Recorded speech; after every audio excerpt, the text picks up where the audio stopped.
നെടുമങ്ങാട് കരിപ്പൂർ ചരുവള്ളിക്കോണത്ത് സ്വദേശി വിനീത കുടുംബത്തിന്റെ അത്താണിയായിരുന്നു.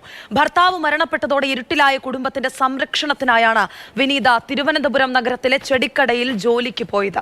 അവിചാരിതമായ ഒരു കൊലയാളിയുടെ കത്തിക്ക് വിനീത ഇരയായതോടെ ആ കുടുംബം ഇരുട്ടിലായി. വിനീതയുടെ പറക്കമുറ്റാത്ത 2 കുട്ടികളെ ഇപ്പോൾ സംരക്ഷിക്കുന്നത് വിനീതയുടെ വൃദ്ധരായ മാതാപിതാക്കളാണ്. മക്കളും മോൻ ഈ വർഷം +2, മോൾ ഈ വർഷം 10ാം ക്ലാസ്സിലോട്ടാണ്. രണ്ടുപേരും അത്യാവശ്യം നന്നായി പഠിക്കുന്നുണ്ട്. പിന്നെ ഇപ്പോഴത്തെ ജീവിത സാഹചര്യം വിനീതയുടെ അച്ഛൻ ജോലിക്ക് പോയി കൊണ്ടുവരുന്ന ഇതിലാണ് ജീവിത സാഹചര്യമായിട്ട് കടന്നു പോകുന്നത്. പിന്നെ പാർട്ടിക്കാർ ഒരു വീട് വെച്ച് വന്ന് ആ വീട്ടിലാണ് ഞങ്ങൾ താമസിക്കുന്നത്. മക്കളെ അപേക്ഷിക്കാൻ പറ്റില്ലല്ലോ. അതുങ്ങളെ 2 നാക്കെടുക്കാൻ പ്രാണികൾ കൊച്ചു കുട്ടികളല്ലേ. അവർക്ക് ഇതുവരെയ്ക്കും ഒരു ബുദ്ധിമുട്ട് ഞങ്ങൾ വരുത്തിയില്ല.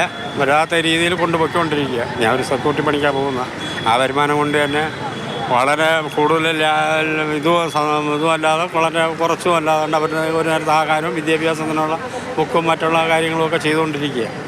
ശനിയും ദിവസം വരെയുള്ള എല്ലാ കാര്യങ്ങളും ദൈവത്തിൻ്റെ സഹായം കൂടെ നടന്നു പോയിക്കൊണ്ടിരിക്കുകയാണ്. ഞാനൊരു രോഗി കൂടിയാണ്. മറ്റല്ലോ ഓപ്പറേഷൻ ചെയ്തു ചെറിയൊരു അവശതയിലൂടെയാണ്. എങ്കിലും ദിവസവും രാവിലെ പോവും വരും. അവർക്ക് വേണ്ടുന്ന സൗകര്യങ്ങളെല്ലാം ചെയ്തു കൊടുക്കുന്നുണ്ട്. പക്ഷേ ഈ ഒരു ദുഃഖം അവരെ അറിയിപ്പിച്ചിട്ടില്ല ഇത്രയും നാളായിട്ട്. കാര്യം അവർ വളർന്നു വരേണ്ട കുട്ടികളല്ലേ. അതുകൊണ്ട് അങ്ങനെ പോവുകയാണ്.